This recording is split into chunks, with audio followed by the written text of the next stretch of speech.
Hello and welcome to my blog. आज हम बात करने वाले हैं मोदी जी की जितनी भी रिसेंट अनाउंसमेंट है उनके बारे में।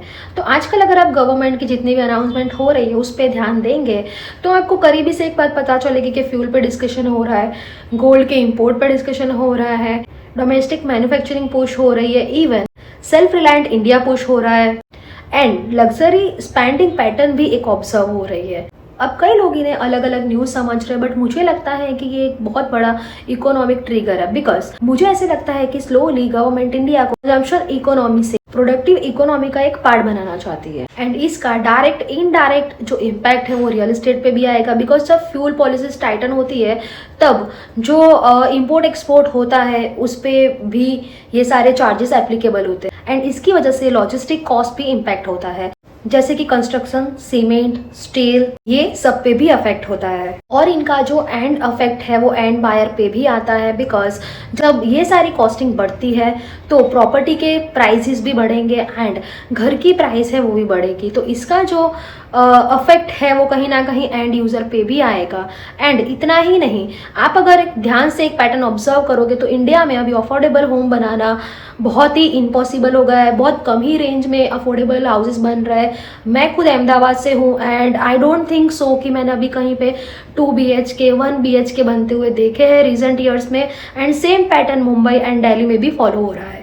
इतना ही नहीं, मुझे लगता है गोल्ड वाला एंगल भी बहुत इंटरेस्टिंग है। बिकॉज इंडिया में land, real estate and gold को एक वेल्थ स्टोरेज की तरह हम लोग ट्रीट करते हैं, एक वेल्थ स्टोरेज की तरह हम ट्रीट करते हैं। गवर्नमेंट इकोनॉमी को मोर फॉर्मल एंड प्रोडक्टिव डायरेक्शन में पुश करती है तो कैपिटल मूवमेंट में भी एक बहुत बड़ा शिफ्ट आ सकता है। एंड अब लोग ट्रेडिशनल इन्वेस्टमेंट मीन्स गोल्ड की बजाय काफ़ी स्ट्रक्चर एसेट पे भी इन्वेस्ट कर सकती है, जैसे कि रीट्स हो गया, रेंटल हो गया, कमर्शियल रेंटल हो गया। इस तरह की जो इन्वेस्टमेंट है जो जिसमें स्ट्रक्चर्ड है, से भी इन्वॉल्व है एंड जहाँ पे गवर्नमेंट इन्वॉल्व है वैसे टाइप में लोग ज़्यादा इन्वेस्टमेंट करने वाले हैं। सो इससे एक बड़ा मूवमेंट भी इन्वेस्टमेंट सेक्टर में वी कैन से आने वाला है। एंड अब मुझे लग रहा है कि गवर्नमेंट का पूरा फोकस डेड एसेट से प्रोडक्टिव एसेट पे शिफ्ट हो रहा है।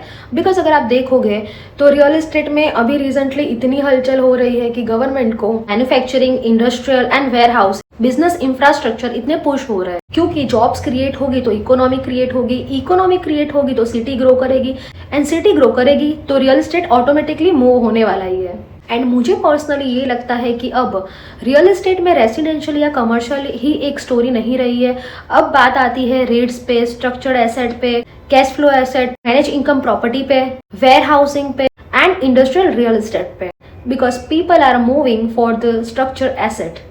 एंड अभी आप देखो तो इंडिया में रियल एस्टेट सिर्फ रहने के लिए बिल्ड नहीं हो रहा है, ये ऑपरेट होने के लिए बिल्ड हो रहा है। If you see the direction, everything is around infrastructure, production, connectivity, economic speed and formal styles. And इसी को सपोर्ट करते हुए गुजरात के जो क्रेडाई ग्रुप है उन्होंने भी एक डिसीजन लिया है कि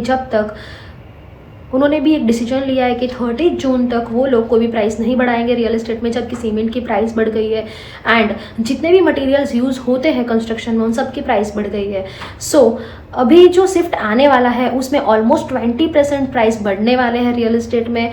आई नो कि दिन पे दिन रियल एस्टेट महंगा होता जा रहा है बट अभी भी अपॉर्चुनिटी है। We can invest, we can do investment in structured assets, rental income, so you can get monthly income at least. And if you are interested to invest in rental income, structure asset, please contact me.